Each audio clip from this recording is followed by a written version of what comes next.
ومن سيئات أعمالنا من يهده الله فلا مضل له ومن يضلله فلا هادي له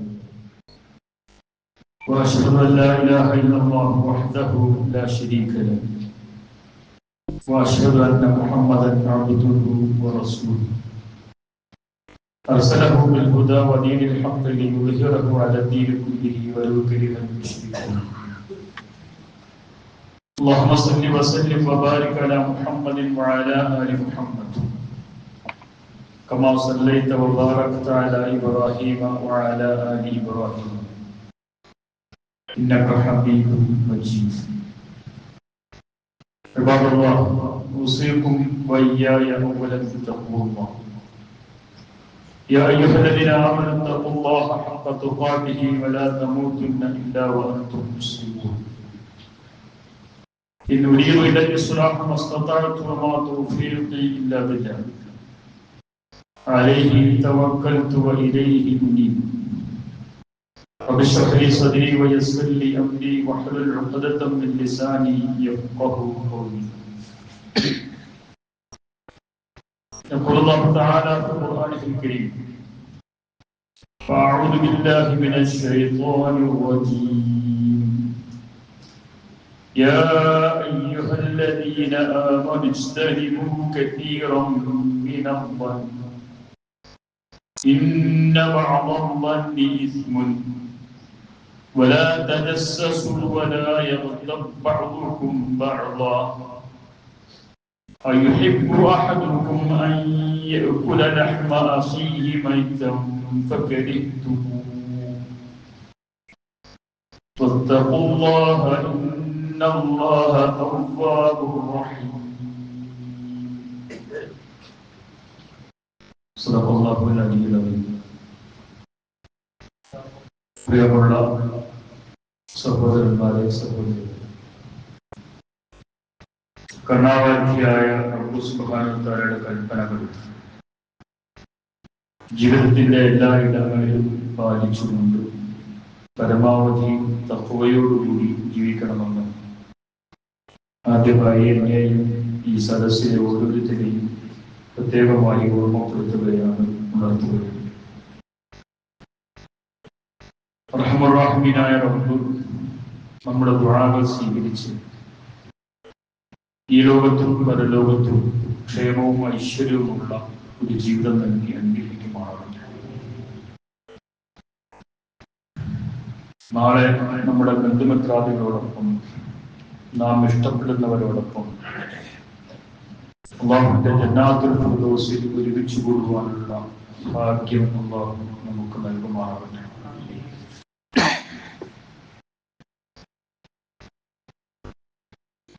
അല്ലാഹുവിന്റെ സ്വർഗം തടയുന്ന നമ്മുടെ ജീവിതത്തിൽ പലപ്പോഴും ഉണ്ടാകുന്ന ചില ദുശ്ശീലങ്ങളെ കുറിച്ചാണ്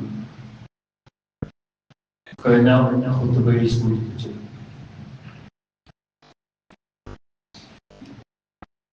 വിശുദ്ധ ഖുർആൻ വളരെ ഗൗരവത്തിൽ കൈകാര്യം ചെയ്ത പലപ്പോഴും ഞാനും നിങ്ങളുമൊക്കെ പെട്ടുപോകുന്ന മറ്റൊരു ദുശ്ശീലത്തെ കുറിച്ചാണ് ഇന്നത്തെ എൻ്റെ ഖുതുബ ഇത് സൂചിപ്പിക്കണമെന്ന് വിചാരിക്കുന്നത്. ഹിജറ 6-ാം വർഷം മദീനയിലെ ഇസ്ലാമിക സമൂഹത്തെ, പ്രവാചകനെയും അനുചരന്മാരെയും പിടിച്ചു കുലുക്കിയ ഒരു സംഭവം ഉണ്ടായിട്ടുണ്ട്. ഹാദിസത്തുൽ ഇഫ്ക്, അപവാദ സംഭവം എന്നാണ് അത് ചരിത്രത്തിൽ അറിയപ്പെട്ടത്. അപവാദ സംഭവം എല്ലാവർക്കും അറിയും. ഉമ്മുൽ മുഅ്മിനീൻ മഹദി ആയിഷ റളിയല്ലാഹു അൻഹയെയും സഹാബിയായിരുന്ന സഫ്വാൻ ബിൻ മുഅത്തലിനെയും ചേർത്തുകൊണ്ട് വ്യഭിചാരാരോപണം നടത്തി പ്രവാചകരും അനുചരന്മാരും വല്ലാതെ പ്രയാസപ്പെട്ടു പോയ സംഭവമാണ് ഹാദിസത്തുൽ ഇഫ്ക് എന്ന് പറയുന്നത്. സംഭവം എങ്ങനെയാണ്? നബി സല്ലല്ലാഹു അലൈഹി വസല്ലം ബദർ മുസ്തലിഖ് യുദ്ധം കഴിഞ്ഞിട്ട് അനുചരന്മാരുമായി മദീനയിലേക്ക് മടങ്ങുന്ന വഴി മദീനയുടെ അടുത്തുള്ള ഒരു സ്ഥലത്ത് രാത്രി താമസിച്ചു. നേരം പുലർന്നിട്ട് യാത്ര തുടരാം എന്ന് വിചാരിച്ചു. നബിയുടെ കൂടെ ഉണ്ടായിരുന്നത് ഭാര്യയായി ആയിഷ റളിയല്ലാഹു അൻഹയായിരുന്നു. നബി സല്ലല്ലാഹു അലൈഹി വസല്ലം നേരം പുലരുന്നതിന് മുമ്പ് തന്നെ മദീനയിലേക്കുള്ള യാത്ര ഒരുങ്ങി. ആയിഷ റളിയല്ലാഹു അൻഹ ആ സമയത്ത് വെളിക്ക് പോയി തിരിച്ചു വന്നു നോക്കുമ്പോൾ കയ്യിലിരുന്ന കഴുത്തിൽ കിടന്ന മാല പൊട്ടിപ്പോയിരിക്കുന്നു. അതിൻ്റെ ഒരു കഷ്ണം കാണുന്നില്ല. അവരുമെല്ലാം ആ മാല അന്വേഷിച്ച് നടന്നു. മാല കിട്ടി. തിരിച്ചു വന്നപ്പോഴേക്കും റസൂലുള്ളാഹി സ്വല്ലല്ലാഹു അലൈഹി വസല്ലം കൂടെയുള്ളവരും അവിടുന്ന് സ്ഥലം വിട്ടുപോയിരുന്നു. ആയിഷ റളിയല്ലാഹു അൻഹ അവർക്ക് വേണ്ടി ഒരു ഒട്ടകമുണ്ട്. ആ ഒട്ടകത്തിന് പറ്റിയ ഒരു ഒട്ടകക്കട്ടിലുണ്ട്. അതിലാണ് അവർ ഇരിക്കുക. അപ്പൊ ഈ ഒട്ടകക്കട്ടിലെടുത്ത് ഒട്ടകത്തിന്റെ പുറത്ത് വെക്കുന്ന ചുമട്ടുകാരായ ആളുകൾ, ആയിഷ റളിയല്ലാഹു അൻഹ പൊതുവെ ഭാരം കുറവായതുകൊണ്ട് ആൾ ഉള്ളിലില്ല എന്നത് അവർക്ക് തോന്നിയില്ല. ഒരു ഒട്ടകത്തിന്റെ പുറത്ത് വെച്ചിട്ട് യാത്ര തുടരുകയും ചെയ്തു. അപ്പൊ ആയിഷ റളിയല്ലാഹു അൻഹ ആകെ പ്രയാസപ്പെട്ടു പോയി. കൂടെ ഉള്ളവരാരും ഇല്ല. പിന്നെ അവരെന്ത് ചെയ്തെന്ന് വെച്ചാൽ അവരവിടെ തന്നെ ഇരുന്നു. കുറച്ച് കഴിയുമ്പോഴെങ്കിലും കട്ടിലിനുള്ളിൽ ആളില്ല എന്ന് മനസ്സിലായി. അവർ തിരിച്ചു വരുമെന്ന് പ്രതീക്ഷിച്ചു. അവരവിടെ ഇരുന്ന് ഇങ്ങനെ മെല്ലെ ഉറങ്ങിപ്പോയി. ഒരാൾ ഇന്നാ ലില്ലാഹി വ ഇന്നാ ഇലൈഹി റാജിഊൻ എന്ന് പറയുന്ന സൗണ്ട് കേട്ടിട്ടാണ് ആയിഷ കണ്ണു തുറക്കുന്നത്. തുറന്നു നോക്കുമ്പോൾ അത് സഫ്വാൻ ബിൻ മുഅത്തൽ എന്ന് പറയുന്ന ഒരു സഹാബിയാണ്. അദ്ദേഹം റസൂലുള്ളാഹി സ്വല്ലല്ലാഹു അലൈഹി വസല്ലം സാധാരണഗതിയിൽ യുദ്ധത്തിന് പോകുമ്പോൾ മടങ്ങി വരുമ്പോൾ ഏറ്റവും പുറകിൽ വരാൻ വേണ്ടി കൽപ്പിക്കുന്ന ആളാണ്. കാരണം ഈ സൈന്യം എന്തെങ്കിലുമൊക്കെ എവിടെയെങ്കിലുമൊക്കെ മറന്നു വെച്ചു പോയിട്ടുണ്ടെങ്കിൽ അത് കണ്ടെത്തുന്ന പണിയാണ് അദ്ദേഹത്തിന്. റസൂലുള്ളാഹിയുടെ ഭാര്യ ആയിഷയെ അങ്ങനെ തനിച്ചിരിക്കുന്നത് കണ്ടപ്പോൾ ഇന്നാലില്ല എന്ന് പറയുകയും തന്റെ ഒട്ടകത്തെ അവിടെ നിർത്തി ആയിഷയെ ഒട്ടകത്തിരുത്തി റസൂൽ ഈ സഫ്വാൻ ബിൻ മുഅത്തൽ മദീനയിലേക്ക് വന്നു. ഏതാണ്ട് ഉച്ചയായപ്പോഴേക്കും റസൂലിന്റെ കൂടെയുള്ള സംഘത്തോടൊപ്പം അവരെത്തി.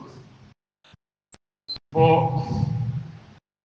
സഫ്വാൻ ബിൻ മുഅത്തൽ എന്ന് പറയുന്ന സഹാബിയും ആയിഷയും കൂടി വരുന്നത് കാണുന്ന മുനാഫിക്കുകൾ, പ്രത്യേകിച്ച് മുനാഫിക്കുകളുടെ നേതാവായിരുന്ന അബ്ദുല്ലാഹ് ബിൻ ഉബയ്യ് ബിൻ സുലൂൽ എന്ന് പറയുന്ന മനുഷ്യൻ അവിടെ വെച്ചുകൊണ്ട് പരസ്യമായിട്ട് ഇങ്ങനെ വിളിച്ചു പറഞ്ഞു, അല്ലാഹുവാണ്, ഇവൾ സുരക്ഷിതയായിട്ടല്ല ഇങ്ങോട്ട് വരുന്നത്. നോക്കടോ, നിങ്ങളുടെ പ്രവാചകന്റെ ഭാര്യ മറ്റൊരാളോടൊന്നിച്ച് രാത്രി കഴിച്ചു കൂട്ടിയിട്ട് ഇപ്പോൾ ഇതാ ഒരു ഉടുപ്പുമില്ലാതെ പരസ്യമായി കയറി വരുന്നു എന്ന് വിളിച്ചു പറഞ്ഞു.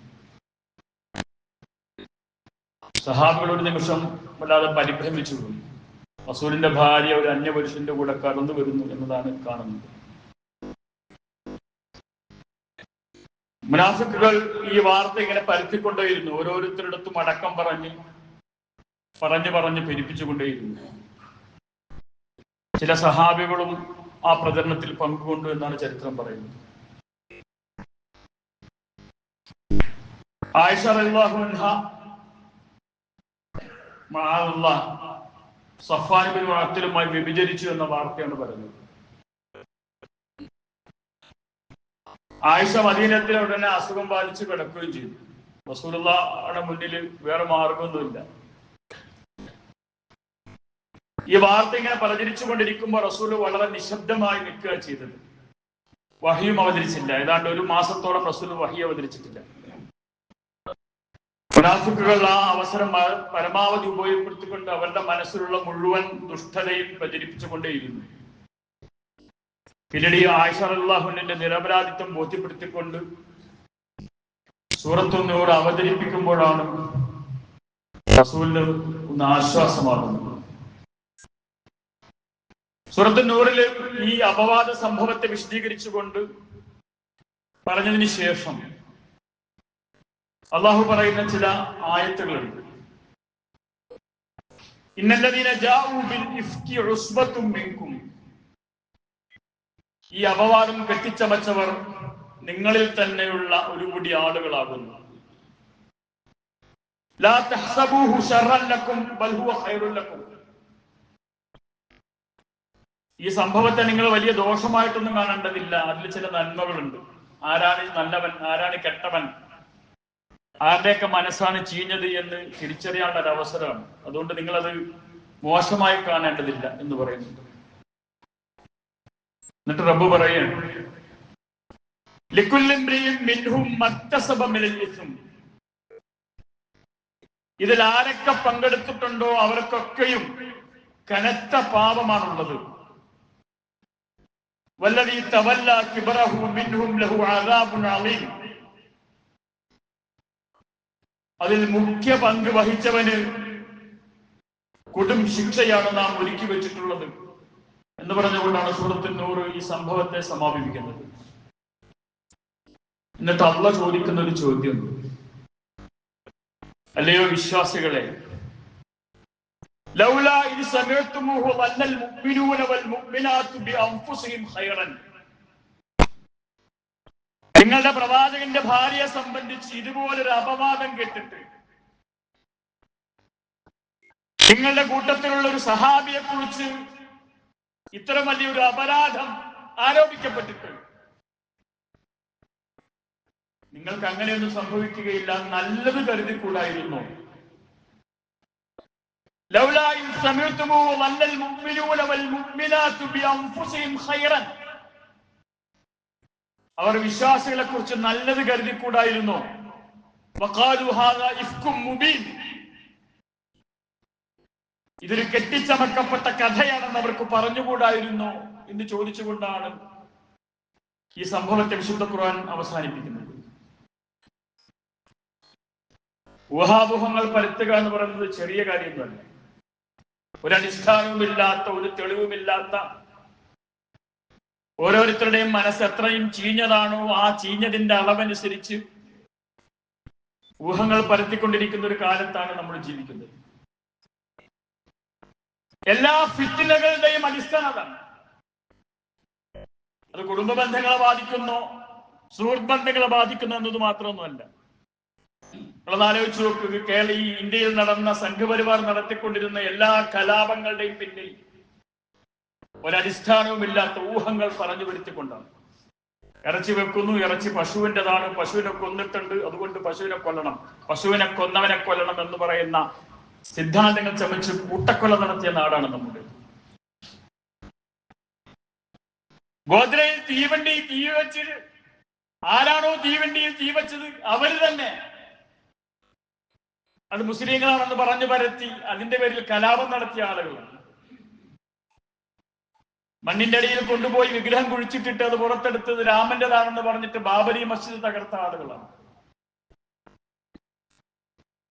ഒതുകൊടുക്കാനുള്ള ഫൗണ്ടനെ അത് ശിവലിംഗമാണെന്ന് പറഞ്ഞിട്ട് ജ്ഞാൻവാദി മസ്ജിദും അതിനുശേഷമുള്ള മസ്ജിദും ഒക്കെ പിടിച്ചെടുക്കാൻ വേണ്ടി ഓടി നടക്കുന്ന ആളുകളാണ്. എല്ലാം ഊഹങ്ങളാണ് അടിസ്ഥാനം. ഞാൻ ആ രാഷ്ട്രീയ വിഷയങ്ങളെ കുറിച്ച് സംസാരിക്കാൻ വേണ്ടിയിട്ടല്ല ഇന്നിവിടെ നിൽക്കുന്നത്. നമ്മളിൽ ഓരോരുത്തരുടെയും സ്വർഗം നഷ്ടപ്പെടുത്തുന്ന വല്ല ഊഹവും നമ്മുടെ ജീവിതത്തിലുണ്ടോ എന്ന് അന്വേഷിക്കാൻ വേണ്ടിയിട്ടാണ്. സാധാരണ അല്ലാഹു സുബ്ഹാനഹു വ തആല ഒരു സംഗതി ഹറാമാണെന്ന് പറയാൻ ഹറാം എന്ന് തന്നെ നേർക്കുനേരെ പറയും. അഹല്ലല്ലാഹുൽ ബൈഅ വഹറമ റിബ, പലിശ നിങ്ങൾക്ക് ഹറാമാകുന്നു എന്ന് നേർക്കുനേരെ പറയലാണ്. അതേസമയം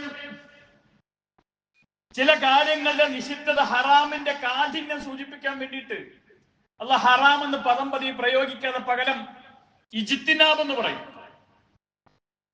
നിഷിദ്ധമാണെന്നല്ല അല്ലാഹ് പറയുക, അതിന്റെ പരിസരത്തേക്ക് പോലും പോകരുത് എന്ന് പറയുക. അങ്ങനെ പറഞ്ഞ കാര്യമാണ് യാ അയ്യുഹല്ലദീന ആമനൂ ഇജ്തനിബൂ കസീറൻ മിനൽ. നിങ്ങൾ ഊഹങ്ങളുടെ പുറകെ, അഭ്യൂഹങ്ങളുടെ പുറകെ, നിജസ്ഥിതി അറിയാത്ത കാര്യങ്ങളുടെ പുറകെ നടക്കരുത്, അതിനോട് സമീപിക്കുക പോലും ചെയ്യരുത് എന്ന് പറഞ്ഞുകൊണ്ടാണ് വിശുദ്ധ ഖുർആൻ എന്നെ പറയുന്നത്. അതുകൊണ്ടായിരിക്കാം ഇമാം ഇബ്നു ഹജർ അസ്ഖലാനി പറയുന്നത് ഊഹങ്ങളുടെ പുറകെ നടന്നിട്ട് അതനുസരിച്ച് ആശയങ്ങളും സിദ്ധാന്തങ്ങളും ഉണ്ടാക്കുന്നവർ വൻപാടുകളാണ് എന്ന് ഇബ്നു ഹജർ അസ്ഖലാനി വിശദീകരിക്കുന്നത് കാണാൻ കഴിയും. എന്താണ് ഈ ഊഹം എന്ന് പറഞ്ഞാൽ? അറബി ഭാഷയിൽ ലന്നി എന്ന് പറയുക. ഒരു കിണർ കണ്ടു ഒരാൾ, പക്ഷെ അയാൾക്കറിയില്ല കിണറ്റിൽ വെള്ളമുണ്ടോ ഇല്ലയോ എന്ന്. അയാൾ പറയും റഅയ്തു ബിറൻ ലനൂനൻ, ഞാൻ ലനൂനായ ഒരു കിണർ കണ്ടു. ലനൂനായ കിണർ എന്ന് പറഞ്ഞാൽ അതിന്റെ അർത്ഥം, കിണർ ഞാൻ കണ്ടിട്ടുണ്ട്, പക്ഷെ അതിൽ വെള്ളമുണ്ടോ ഇല്ലയോ എന്ന് എനിക്കറിയില്ല. ഉണ്ടോ ഇല്ലയോ, നടന്നതാണോ അല്ലേ, ഈ സംശയമുള്ള വർത്തമാനത്തിനാണ് ലൻ എന്ന് പറയാം.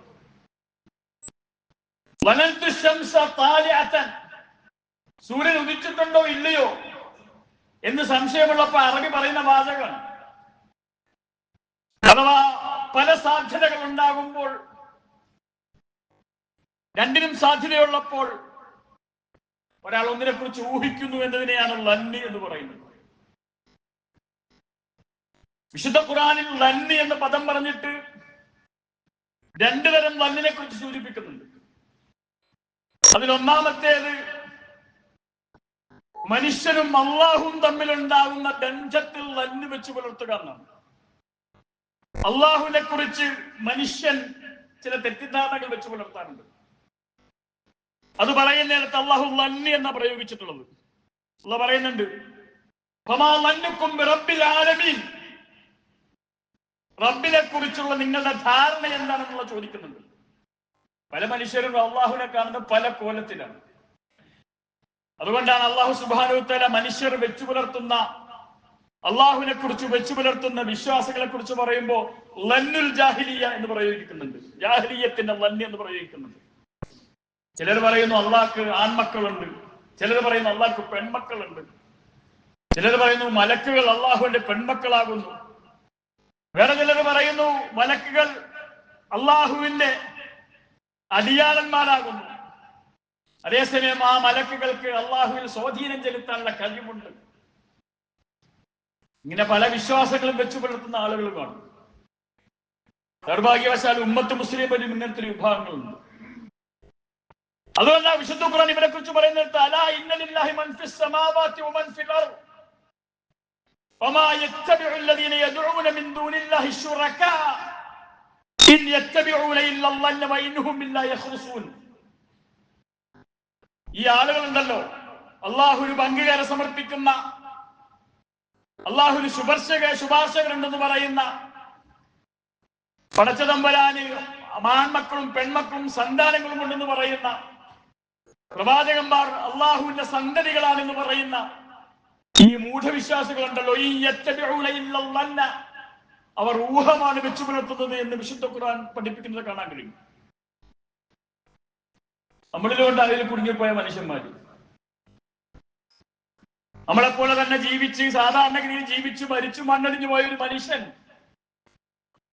ആ മനുഷ്യൻ കബറിൽ കിടന്നുകൊണ്ടിരിക്കെ വിമാനം തള്ളി നീക്കുന്നതും കപ്പലിനെ തള്ളി നീക്കുന്നതും സഹായിക്കാൻ വേണ്ടി അള്ളാഹുവിനെ വിളിക്കുന്നതിന് പകരം ഈ കബറാലിയെ വിളിക്കുകയും ചെയ്യുന്നത് ഇവരൊക്കെ റബ്ബിന്റെ അടുത്ത് എന്തോ വലിയ സംഭവമാണ് എന്ന് തെറ്റിദ്ധരിച്ചുകൊണ്ടാണ്. അതുകൊണ്ട് അള്ളാഹു ലന്നി എന്ന് പ്രയോഗിച്ചത്. അള്ളാഹുവിനോടുള്ള വിശ്വാസത്തിൽ നിങ്ങൾക്ക് ലന്നുണ്ട്. അപ്പൊ വിശ്വാസത്തിൽ ഒരു മനുഷ്യന് ലന്നുണ്ടാകാം, അബദ്ധധാരണകൾ ഉണ്ടാകാം, മിഥ്യാധാരണകൾ ഉണ്ടാകാം. അതാണ് ഖുർആൻ പറഞ്ഞ ഒരു ലന്ന്. അള്ളാഹിനെ കുറിച്ചുള്ള രണ്ടാമത്തെ തെറ്റിദ്ധാരണ എന്താണെന്നറിയോ മനുഷ്യന്മാർക്കുള്ളത്? കള്ളത്തടി വെട്ടാൻ പോകുന്നവനും ടാക്സ് വെട്ടിക്കാൻ പോകുന്നവനും വീട്ടിൽ നിന്ന് ഇറങ്ങുന്നതിന് മുമ്പ് ദൈവങ്ങളുടെ ചിത്രമുണ്ടെങ്കിൽ അതിലൊന്ന് കൈകൂപ്പി ഒരു മെഴുതിരി കത്തിച്ച് അല്ലെങ്കിൽ ഒരു ചന്ദനത്തിരി കത്തിച്ച് പുറത്തിറങ്ങും. കള്ളം കൊണ്ട് പോകുന്ന വണ്ടി ഇടിക്കാതിരിക്കാൻ പോകുന്ന വഴിയിലുള്ള നേർച്ചക്കുറ്റി മുഴുവൻ ഇവൻ പൈസ നിക്ഷേപിക്കും. എന്താ പറയുന്നതിന്റെ അർത്ഥം അറിയോ? ഇതും അള്ളാഹിനെ കുറിച്ച് വെച്ചു പുലർത്തുന്ന ധാരണയാണെന്ന് അള്ളാഹു പറയുന്നുണ്ട്. നീ എന്താ പറഞ്ഞത്? എന്തെങ്കിലുമൊക്കെ നക്കാപ്പിച്ച കൊടുത്ത പടച്ച തമ്പുരാൻ എന്റെ തോന്യാസങ്ങൾക്ക് കൂട്ടി നിൽക്കും, എനിക്ക് കാവൽ നിൽക്കും എന്നവൻ തെറ്റിദ്ധരിക്കുന്നു എന്നാണ് അള്ളാഹു പറയുന്നത്.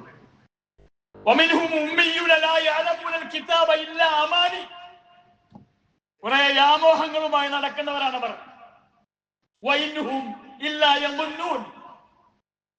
പച്ചയായ വന്നാണ് അവർ ചെയ്തുകൊണ്ടിരിക്കുന്നത്. എനിക്കെന്തെങ്കിലും എന്റെ പേരിൽ ഒരു നേർച്ച വഴിപാട് നടത്തിയാൽ എനിക്ക് വേണ്ടി ഒരു ചന്ദനത്തിരി കത്തിച്ചു വെച്ചാൽ പോകുന്നതിന് മുമ്പ് എന്റെ പേരിൽ എന്തെങ്കിലും ഒരു സദക്ക ചെയ്താൽ ഞാൻ അവരുടെ സകലമായ തോന്യാസങ്ങൾക്കും കൂട്ടുനിൽക്കും എന്ന് വിചാരിക്കുന്ന നന്നാണ്. നമ്മുടെ കൂട്ടത്തിലുണ്ടല്ലോ അങ്ങനെയുള്ള ആളുകൾ. ജീവിതം മുഴിക്കാൻ തോന്യാസം കഴിച്ച് നടക്കും. എന്നിട്ട് അവൻ ആശ്വസിക്കുന്ന എന്താ അറിയോ? മാക്സിമം മുതലെടുക്കുക, എന്നിട്ട് മരിക്കുന്നതിന് പോയിട്ട് മുമ്പ് പോയി ഒരു ഹജ്ജ് ചെയ്യുക, അതോടുകൂടി കഴിഞ്ഞ ജീവിതമൊക്കെ പൊറുത്ത് വളരെ ഉഷാറായി തിരിച്ചു വരാമെന്ന് വ്യാമോഹിച്ചു കൊണ്ടിരിക്കുന്നു എന്ന് പഠിപ്പിക്കുന്നുണ്ട്. അങ്ങനെയും ഒരു നന്നുണ്ട് എന്നല്ല പറയുന്നത്. വിശ്വാസത്തിലെ നന്ന് മാത്രമല്ല, തങ്ങളുടെ തോന്യാസങ്ങൾക്ക് എന്തെങ്കിലും നക്കാപ്പിച്ച കൊടുത്താൽ റബ്ബ് കൂട്ടുനിൽക്കുമെന്ന് പറയുന്ന നന്നും മനുഷ്യൻ വെച്ച് പുലർത്താൻ. ഖുർആൻ പറയുന്നത് വേറൊരു നല്ലം തന്നെയുണ്ട്, അത് നിരാശയിൽ നിന്നുണ്ടാകുന്നതാണ്. അള്ളാഹിനെ കുറിച്ച് പറയാൻ പാടില്ലാത്തൊക്കെ പറഞ്ഞു പോകും.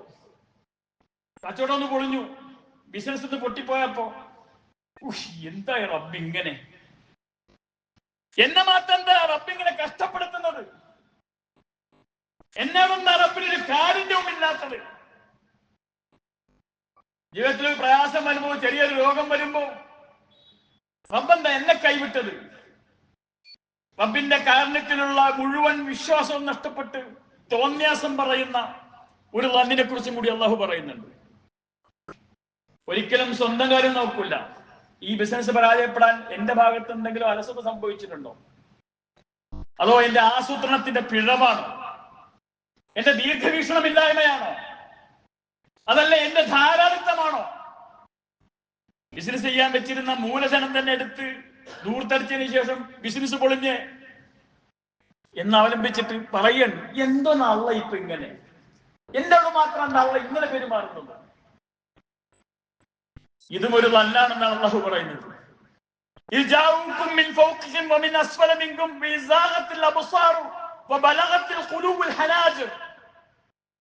ഹൃദയങ്ങൾ തൊണ്ടക്കഴിയിൽ എത്തുന്ന പ്രതിസന്ധികൾ ഉണ്ടായപ്പോൾ അവരിൽ ചിലർ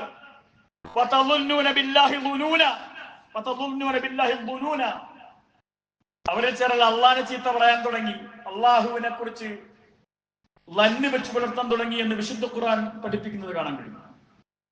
ഞാൻ ഈ പറഞ്ഞ ലന്ന് മുഴുവൻ അള്ളാഹുവും മനുഷ്യനും തമ്മിലുണ്ടാകുന്ന ലന്നിനെ കുറിച്ചാണ്.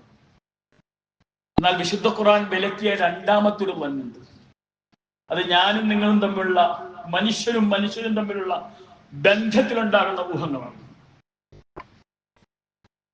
ഞാൻ ഈ ഖുത്ബ തയ്യാറാക്കാൻ വേണ്ടിയിട്ട് ബന്ധങ്ങളിൽ വിള്ളലുണ്ടാക്കുന്ന ഊഹങ്ങൾ എന്ന് സെർച്ച് ചെയ്ത് നോക്കി. എത്ര നിമിഷ നേരം കൊണ്ടാണ് ഒരുപാട് റിപ്പോർട്ടുകൾ. നമ്മളിപ്പോ ഇതിന് പറയുന്ന പേര് ഊഹങ്ങളൊന്നുമല്ല, നമ്മൾ പുതിയ പേരൊക്കെ ഇട്ടിട്ടുണ്ട്. Othello syndrome, സംശയരോഗം. പാലക്കാട് 3 ആഴ്ച മുമ്പാണ് ഭർത്താവ് ഗൾഫിൽ നിന്ന് വന്നിട്ട് യുവതിയെ വിളിച്ചു കൊണ്ടുപോയി വഴിയിൽ കൊണ്ടുപോയിട്ട് കൊലപ്പെടുത്തിയിട്ട് തിരിച്ചു വന്നത്. അയാൾക്ക് ഭാര്യ സംശയം.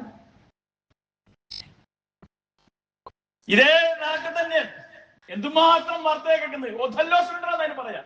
ഒഥല്ലോ നിങ്ങൾ കേട്ടിട്ടുണ്ടാവും. ഷേക്സ്പിയറിന്റെ ഒരു ദുരന്ത നാടകമാണ് ഒഥല്ലോ.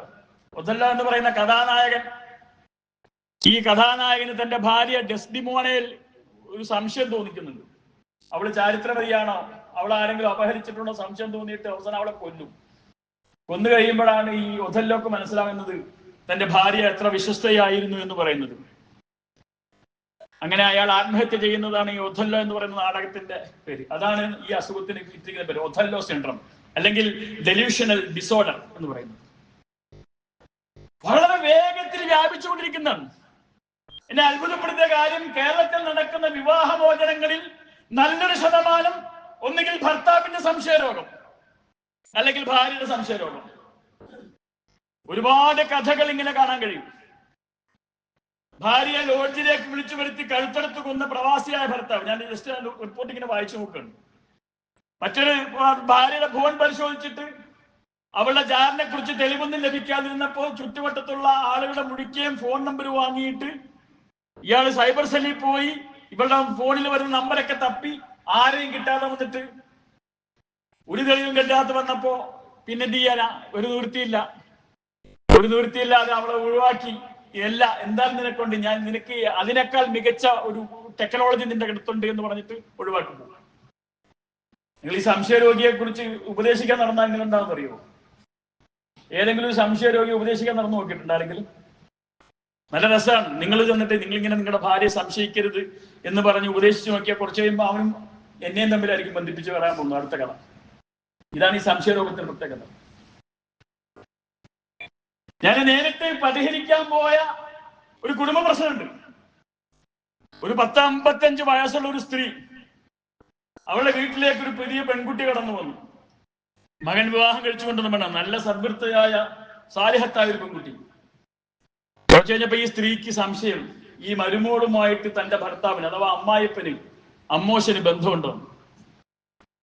അവര് വരുന്നു നോക്കുന്നു, ഭർത്താവ് ഈ സ്വന്തം ഭർത്താവ് ഉപയോഗിക്കുന്ന സെന്റെങ്ങാനം ആ അത്തരന്റെ മണമെങ്ങാനം ഇവളുടെ ഷർട്ടിലുണ്ടോ, ഇവളുടെ നെയ്റ്റിയിലുണ്ടോ, ഇവളുടെ ഉടുപ്പിലുണ്ടോ? മൂപ്പറ മുടിയൊക്കെ നരച്ചിട്ടുണ്ട്, പല നരച്ച മുടിയും ഇവളുടെ ഷർട്ടിലോ നെയ്റ്റിയിലോ പിന്നിട്ടുണ്ടോ? ഇതാണ് പരിശോധന. എത്ര കഥകളാണ് ഇത് കൊലപാതകങ്ങളിലേക്ക് എത്തിക്കുന്നു നമ്മൾ പഠിക്കുന്നുണ്ട്. എന്തിനാ മനുഷ്യൻ ഇങ്ങനെ സംശയിക്കുന്നത്? ഒരാൾക്ക് ഒരാൾ വിശ്വാസമില്ലാത്ത ഇതെങ്ങനെ സംഭവിക്കുന്നു എന്ന് നമ്മൾ പഠിക്കേണ്ടതുണ്ട്. സംശയം ഉണ്ടാവും മനുഷ്യർക്ക്, അത് മനുഷ്യ സഹജമാണ്, അത് തെറ്റൊന്നല്ല. എല്ലാവർക്കും സംശയം ഉണ്ടാവും, ഊഹങ്ങൾ ഉണ്ടാകാം. സംശയിക്കുകയും ചെയ്യും, ആളുകൾ ഊഹിക്കുകയും ചെയ്യും. പക്ഷെ ഈ സംശയിക്കുകയും ഊഹിക്കുകയും ചെയ്യുന്നത് ഒരു തെളിവുമില്ലാതെ മറ്റൊരാളുടെ കുറ്റം കണ്ടെത്താൻ വേണ്ടിയാകുമ്പോഴാണ് റബ്ബ് അതിനെ വിലക്കുന്നത്. എനിക്ക് സംശയിക്കാം, പക്ഷെ തെളിവില്ലാതെ ഒരാളെ സംശയിച്ച് അയാളെ കുറ്റക്കാരനാക്കിയാലുണ്ടല്ലോ. എങ്ങനെയാ സംശയം തുടങ്ങുന്നത്? പലപ്പോഴും നമ്മൾ ചെയ്യുന്നതാണ്. എന്റെ തൊട്ടയൽവാസിയുടെ വീട്ടിലേക്ക് ഒരു സന്ധ്യ മയങ്ങുന്ന നേരത്ത് ഒരു മഗ്‌രിബ് നമസ്കാരം ഞാൻ ഇങ്ങനെ വരുമ്പോ ഒരാളനക്കം കാണുന്നുണ്ട്. ആ വീട്ടിലേക്ക് ആരെ കയറിപ്പോയി. അപ്പൊ ഞാൻ ആലോചിക്കുക, മുപ്പത്തിയുടെ ഭർത്താവ് നാട്ടിലില്ലല്ലോ, പിന്നെ ഇപ്പൊ ആരാ കയറിപ്പോയത്? ഒരുപാട് ഓപ്ഷൻ ഉണ്ട് എനിക്ക്. ഒന്നുകിൽ അത് അവളുടെ ആങ്ങളെയാവാം, അല്ലെങ്കിൽ മകനായിരിക്കാം, പുറത്തു പഠിക്കാൻ പോയ മകൻ തിരിച്ചു വന്നതായിരിക്കാം, അല്ലെങ്കിൽ ഏതെങ്കിലും ഒരു ബന്ധു വന്നതാകാം. ഇങ്ങനെയൊക്കെ ഓപ്ഷൻ ഉണ്ടായിരിക്കെ, പലതരത്തിൽ വിചാരിക്കാൻ എനിക്ക് ഇളവുകൾ ഓപ്ഷൻ ഉണ്ടായിരിക്കെ, ഞാൻ വിചാരിക്കണേ അതൊന്നും അല്ലല്ലോ, പല ചാരനുമായിരിക്കും. ഈ ഒറ്റ ചിന്ത മതി പിശാച് നമ്മുടെ കൂടെ കൂടാൻ. എന്നിട്ട് അവളൊന്ന് നോക്കണേ, അവൾക്ക് ചെറിയൊരു ദുർനടപ്പുണ്ട്, എനിക്കറിയാം. അല്ലെന്ന് ആലോചിച്ചു നോക്ക്. നമുക്ക് പരിചയമുള്ള ഒരാള് ഒരു വീട് വെച്ചു, ഒരു കാറൊക്കെ വാങ്ങി. അപ്പൊ ഞാൻ ആലോചിക്കുക, അയാളുടെ വരുമാനത്തിന് ഇങ്ങനെ ഒരു വീടൊന്നും വെക്കാനുള്ള കുഴപ്പമൊന്നും ഇല്ലല്ലോ. അയാളുടെ വരുമാനം കൊണ്ടിട്ട് ഒരു കാർ വാങ്ങിക്കണം, പിന്നെന്തായിരിക്കും? ഓ, അവൻ സർക്കാർ ഉദ്യോഗസ്ഥനാണല്ലോ, കൈക്കൂലി വാങ്ങുന്നുണ്ടാവും. ഒരിക്കലും ഒരു നന്മ നമ്മൾ ആലോചിക്കൂല. ഇത് മനുഷ്യന്റെ പ്രകൃത. അവൻ കൈക്കൂലി വാങ്ങുന്നുണ്ടാവും, അടിവലി ഉണ്ടാവും. ഗൾഫിൽ പോയിട്ട് വന്നിട്ട് നല്ലൊരു വീട് വെക്കുമ്പോ അവന് വലിവിന്റെ അസുഖമുണ്ട്. എന്താ വലിവിന്റെ അസുഖം എന്നറിയോ? മുതലാളിയുടെ മേശയുടെ ഉള്ളിൽ നിന്ന് ഓരോ ദിവസവും 100 റിയാൽ 200 റിയാൽ വെച്ച് പിടുങ്ങുന്ന സ്വഭാവമുണ്ട്. ഞാൻ കണ്ടിട്ടില്ല, കേട്ടിട്ടില്ല, പക്ഷെ ഞാൻ അങ്ങനെ വിചാരിക്കുക. ഇതാണ് റബ്ബ് വിലക്കിയത്. അയാൾക്ക് ഒരുപക്ഷെ അയാളുടെ വേറെ ഏതോ സ്വത്ത് വിട്ടിട്ട് വാങ്ങിയതായിരിക്കാം, അയാൾ ലോൺ എടുത്തതാകാം. ഇതൊന്നും നമ്മൾ ആലോചിക്കില്ല. മനുഷ്യനെ കുറ്റക്കാരനായി കാണാനുള്ള, അവനെ മോശക്കാരനായി കാണാനുള്ള, അതിനുവേണ്ടി വിവരങ്ങൾ അന്വേഷിച്ച് നടക്കുന്ന ഈ ഊഹമുണ്ടല്ലോ, ഈ ഊഹത്തിനെയാണ് റബ്ബ് വിലക്കിയത്. അപ്പൊ ചിലർ ചോദിക്കും, അല്ല അങ്ങനെ സംഭവിച്ചുകൂടെ? സംഭവിക്കാൻ വിചാരിക്കാം. ജാരനാണ് അത് അന്വേഷിക്കാൻ നിന്നെടുത്താരാ പറഞ്ഞത്? ഒരാളുടെ രഹസ്യം അന്വേഷിക്കാൻ നിങ്ങളുടെ ആരാ ഇത് പറഞ്ഞത്? ഒരുത്തന്റെ പ്രൈവസിയിലേക്ക് ഇടിച്ചു കയറുന്ന എന്ത് അനുവാദമാണ് റബ്ബ് നിങ്ങൾക്ക് നൽകിയിട്ടുള്ളത്? ഇസ്ലാമിന് വ്യഭിചാരത്തിന്റെ ശിക്ഷ എന്താണെന്നറിയോ നിങ്ങൾക്ക്? വ്യഭിചാരത്തിന്റെ ശിക്ഷ വധശിക്ഷയാണ്, കല്ലെറിഞ്ഞു കൊല്ലണം.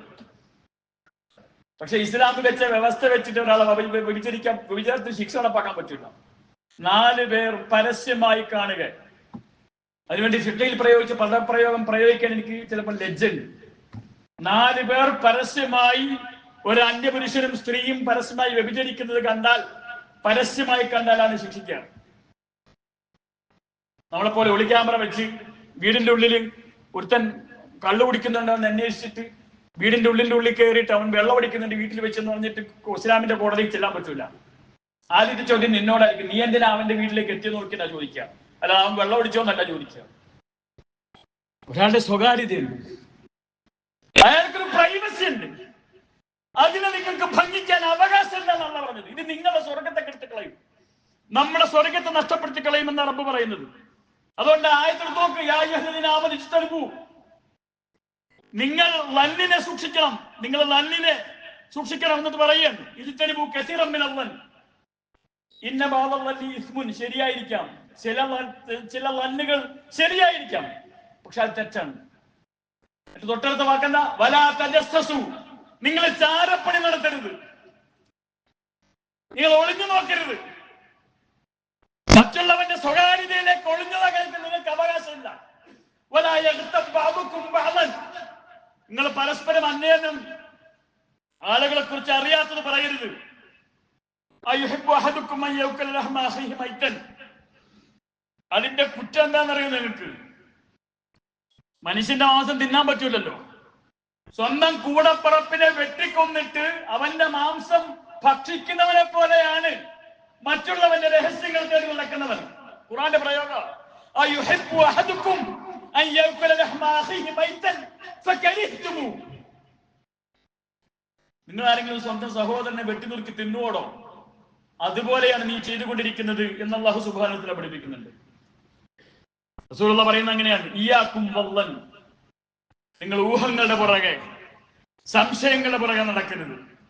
ഫഇന്നൽ ലന്ന അക്ദബുൽ ഹദീസ്, ഏറ്റവും നുണയാണത്.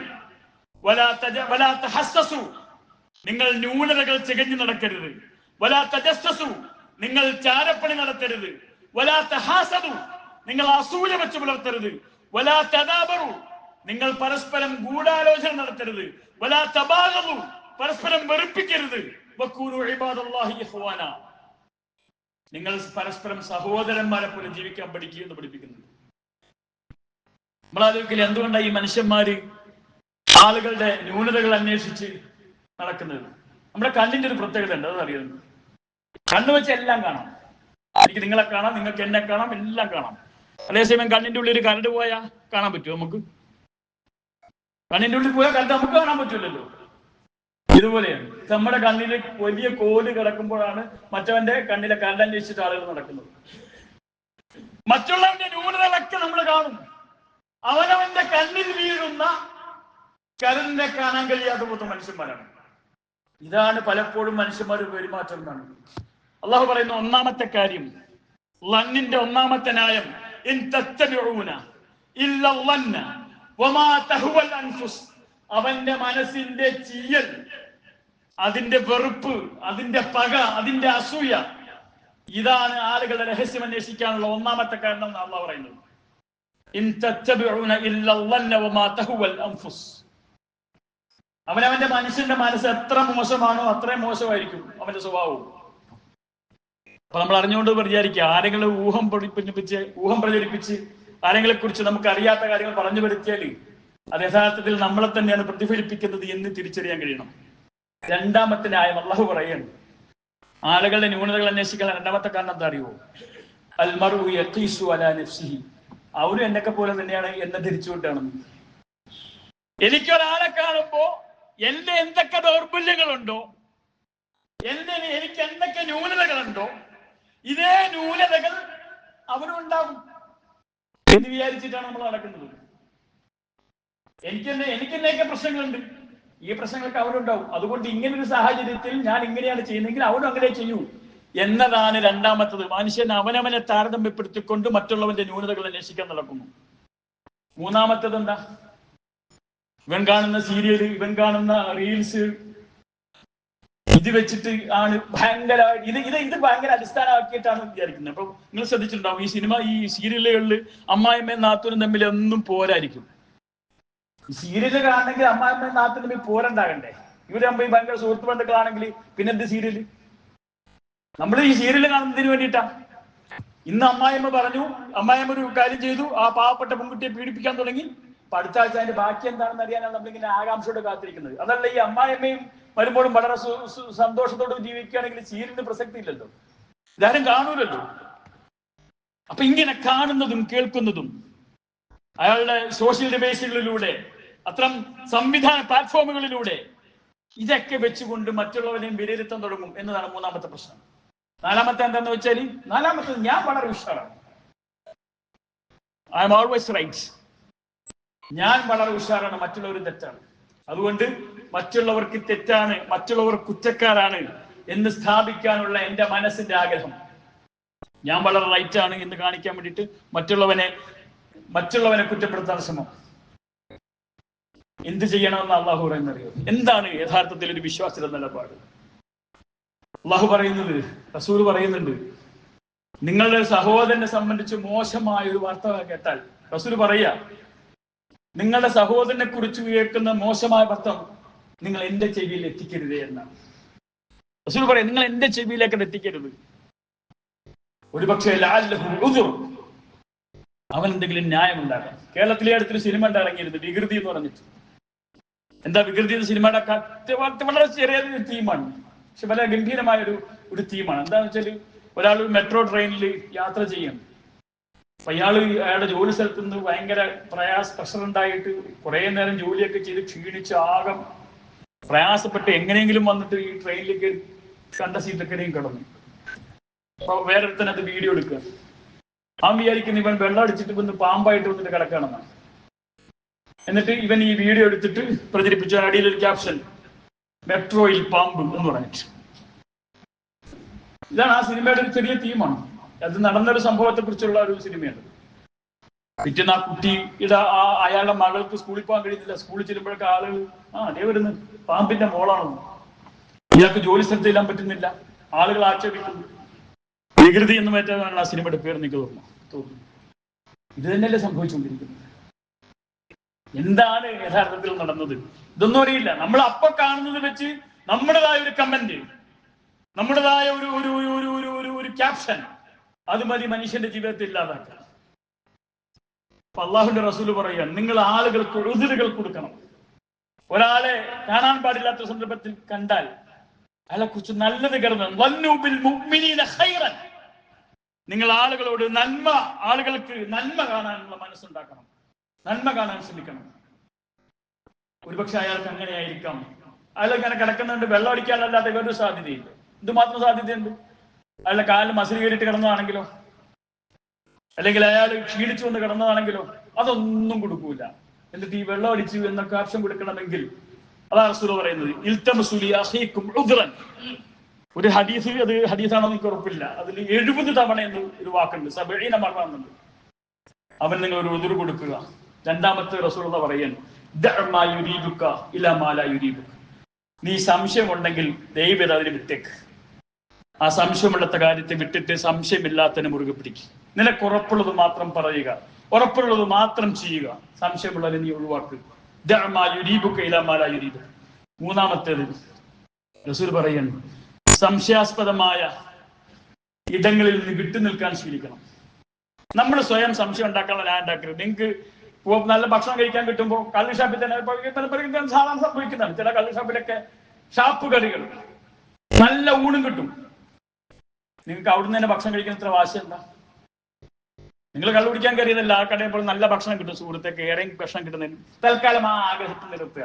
നിങ്ങളെ വെറുതെ ആളെ കൊണ്ട് പള്ളി പ്രസിഡന്റാണ്, സെക്രട്ടറി അല്ലേ, കണ്ടില്ലേ, ഷാപ്പ് വീടിക ഇറങ്ങി വരുന്നു, കള്ളു ഷാപ്പിൽ നിന്ന് ഇറങ്ങി വരും. എന്തിനാ ആളുകളൊക്കെ പറയിപ്പിക്കുന്നത്? അല്ലാഹുവിന്റെ റസൂൽ സല്ലല്ലാഹു അലൈഹി വസല്ലം സഫിയയും കൂടിയിട്ട് ഒരു മഗ്‌രിബ് നമസ്കാരത്തിന് ശേഷം മദീന പള്ളിയിലേക്ക് ഇങ്ങനെ ഇറങ്ങി നടക്കുമ്പോ 2 സഹാബികൾ എതിരെ വരുന്നു. ഇവരെ കണ്ടപ്പോ ഈ സഹാബികളൊന്ന് മാറിപ്പോയി. റസൂൽ അവിടെ പുറകെ ചെന്നിട്ട് അല്ല അലിസ്ലിക്കും അവിടെ നിക്ക്. സഹാബികളത് നിന്നു. എന്താന്ന് ചോദിച്ചു. അപ്പൊ റസൂൽ പറയണത്, ഇതേ എന്റെ കൂടെ ഉണ്ടായിരുന്നത് സഫിയാണ് കേട്ടോ. റസൂൽ പറയാ, എന്റെ കൂടെ അല അലിസ്ലിക്കും ഹുയൈന്റെ മകൾ, എന്റെ ഭാര്യ സഫിയാണ് എന്റെ കൂടെ ഉള്ളത്. സഹാബികൾ സുബ്ഹാനല്ലാഹ്, എന്താ റസൂലെ താങ്കളെ കുറിച്ച് ഞങ്ങൾ അങ്ങനെ കരുതുവോ? റസൂൽ പറയണ, ഇന്ന ശൈത്താന യജ്രി മദ്റദ്ദം. പിശാചി മനുഷ്യന്റെ രക്തം സഞ്ചരിക്കുന്ന പോലെ സഞ്ചരിക്കുക, എല്ലായിടത്തും ഉണ്ടാവും. ഞാനിങ്ങനെ കുറച്ചൊക്കെ പോയി വിചാരിക്കുക, റസൂലും ഭാര്യങ്ങളെ കുറിച്ച് പോയി കഴിയുമ്പോൾ ഈ സഹാബി മറ്റൊരു സഹാബി ചോദിക്കുക, ആ റസൂലിന്റെ കൂടെ ഉണ്ടായിരുന്ന ആരായിരുന്നു? സെഫിയാണോ അതോ മൈമൂനയാണോ? മൈമൂനൊക്കെ അത്ര ഹൈറ്റ് ഉണ്ടാകാൻ സാധ്യതയുണ്ടോ? എന്നാ പിന്നെ ഉമ്മുസലമ അല്ല, ഉമ്മുസലമ ഇവിടെ ഇല്ലല്ലോ. പിന്നെ ഈ ഒറ്റ സംശയം മതി. അള്ളാന്റെ റസൂലിനെ കുറിച്ച് ഒരു മനുഷ്യൻ ആരോപണം ഉണ്ടാക്കും. അപ്പൊ റസൂല് പറയാണ്, ഇത്തഖൂ മവാദിഅത്തുഹം, ആളുകൾക്ക് ആരോപണമുണ്ടാവുന്ന സന്ദർഭങ്ങൾ നിങ്ങൾ വിട്ടു നിൽക്കുക. റസൂല് പറഞ്ഞൊരു ഹദീസിൽ അത്ഭുതത്വം, 3 ആളുകൾ ഇങ്ങനെ നടക്കും, 3 സുഹൃത്തുക്കൾ ഇങ്ങനെ നടക്കാന്ന് വിചാരിക്കാം. 3 സുഹൃത്തുക്കൾ നടന്നുകൊണ്ടിരിക്കുമ്പോൾ ഒരുത്തൻ മറ്റൊരുത്തോണ്ട് ഒരു സ്വകാര്യം പറഞ്ഞാൽ റസൂല് പറഞ്ഞു, നിങ്ങൾ ഒരിക്കലും 3 പേർ ഒരുമിച്ച് നടക്കുമ്പോൾ 2 പേർ സ്വകാര്യം പറയാൻ പാടില്ല. എന്താ 2 പേര് സ്വകാര്യം പറഞ്ഞാല്? റസൂല് പറയാണ്, മൂന്നാമതൊരു സംശയം തോന്നും. നിങ്ങൾ ആ വേറെന്തായിരിക്കും സംസാരിച്ചിട്ടുണ്ടാകാം, എന്നാൽ പോലും മൂന്നാമത് തോന്നുന്നു, നമ്മൾ 3 പേരും നടക്കുമ്പോൾ 2 പേര് അവര് 2 പേരും എന്തൊക്കെ പറയുന്നത്, എന്നെ കുറിച്ചാണോ? നിങ്ങൾ അങ്ങനെ പറയരുത്. ഇത്തഖൂ മവാദിഅത്തുഹം, സംശയത്തിന് ഇടവരുത്തുന്ന രീതികൾ നിങ്ങൾ വിട്ടു നിൽക്കുക. റസൂൽ പറഞ്ഞത് അവസാനം, ആളുകളെ കുറിച്ച് സദ്വിചാരം ഉണ്ടാകുക, ആളുകളെ കുറിച്ച് നല്ലത് കരുതാനുണ്ടാകുക. റസൂലിന്റെ അടുത്തൊരു സഹാബി വരും, പേര് അബ്ദുള്ള എന്നാണ്. പക്ഷെ മൂപ്പർക്ക് കള്ളു കുടിക്കാതെ നിവൃത്തിയില്ല. സഹാബിയാണ്, ഇസ്തിരിക്കും, പള്ളിയിലൊക്കെ വളരെ കൃത്യം വെള്ളം അടിക്കും. റസൂല് വരും, ഈ മനുഷ്യൻ വരും, റസൂല് ശിക്ഷ വിധിക്കും, ഇയാൾ അടി കൊണ്ടുപോകും. പിറ്റേ ദിവസം വീണ്ടും കുറച്ച് കഴിയുമ്പോൾ ഉണ്ടാവും, ഇയാൾ വെള്ളം അടിച്ചിട്ട് വീണ്ടും വരും. അപ്പോഴും റസൂല്, പക്ഷെ റസൂൽ വല്ലാതെ ചിരിപ്പിക്കുന്ന മനുഷ്യനാണ്. കുറെ പ്രാവശ്യം ഇങ്ങനെ വെള്ളം അടിച്ച് ശിക്ഷിച്ചു കഴിഞ്ഞപ്പോൾ സഹാബിയോട് ചോദിക്കുന്നുണ്ട്, ഹല്ലാ തൽഅനുഹു, റസൂൽ എന്നൊക്കെ അയാളെ ഒന്ന് ശപിച്ചു കൂടെ? റസൂല് പറയാണ്, വേണ്ട. റസൂല് പറയാ, അവൻ എന്നെ സ്നേഹിക്കുന്നുണ്ട്, അള്ളാഹിനെ സ്നേഹിക്കുന്നുണ്ട്, അവൻ അള്ളാഹിനെ പേടിയുണ്ട്. നമ്മള് ഒന്ന് ഒരു നല്ലൊരു വിചാരം വെച്ച് പുലർത്താൻ നിങ്ങൾക്ക് പറ്റിക്കൂടെ എന്നാ റസൂല് ചോദിക്കുന്നത്. നിങ്ങൾക്ക് നല്ല വിചാരം വെച്ച് പുലർത്തിക്കൂടെ? എന്നിട്ട് റസൂൽ അതിന്റെ അവസാനം പറഞ്ഞൊരു വാചകമുണ്ട്, നിങ്ങളിൽ ആരെങ്കിലും, റസൂൽ പറയാ, മറ്റൊരാളുടെ ന്യൂനത അന്വേഷിച്ച് നടക്കുന്നുവെങ്കിൽ നിങ്ങൾ നിങ്ങളുടെ വീട്ടിന്റെ ഉള്ളിലായിരിക്കെ അള്ളാഹു നിങ്ങൾ ആളുകളുടെ മുന്നിൽ വഷളാക്കും. മൻ തതബ്ബഅ ഔറത അഖീഹി, തന്റെ സഹോദരന്റെ ന്യൂനത അന്വേഷിച്ച് ആരെങ്കിലും നടക്കുന്നുവെങ്കിൽ യുഫല്ലിഹുഹു അല്ലാഹു വലൗ കാന ഫീ ജൗഫി ബൈതിഹി, വീടിന്റെ ഉള്ളിൽ നിങ്ങൾ ഒളിച്ചിരുന്നാലും അവിടെ വെച്ചാൽ നിങ്ങൾ അള്ളാഹു നിങ്ങളെ വഷളാക്കും, അവനേക്കാൾ വലിയ വഷളാക്കും. അതുകൊണ്ട് ആളുകളുടെ രഹസ്യം അന്വേഷിക്കാതിരിക്കുക, അവരെ കുറിച്ച് ഊഹങ്ങൾ പരത്താതിരിക്കുക. ഇത് നമ്മുടെ സ്വർഗത്തെ നഷ്ടപ്പെടുത്തുന്ന കാര്യമാണെന്ന് ഓർമ്മയുണ്ടാകുക. അല്ലാഹു സുബ്ഹാനഹു വ തആല നമ്മെ അനുഗ്രഹിക്കുമാറാകട്ടെ, നമ്മുടെ വീഴ്ചകൾ പുറത്തു മാപ്പാക്കിത്തരുമാറാകട്ടെ. നമ്മുടെ മാസാവസാനം പള്ളിക്ക് വേണ്ടിയുള്ള കളക്ഷൻ ഉള്ളതാണ്. കഴിഞ്ഞ വെള്ളിയാഴ്ച അത് പറയാൻ വിട്ടുപോയി. ഇന്ന് കഴിയുന്ന ആളുകൾ പള്ളിയുടെ നടത്തിപ്പിന് ആവശ്യമായ പരമാവധി സദഖ ചെയ്യണമെന്ന് ഓർമ്മപ്പെടുത്തുകയാണ്. അല്ലാഹു നമ്മുടെ സദഖകൾ സ്വീകരിക്കുമാറാകട്ടെ.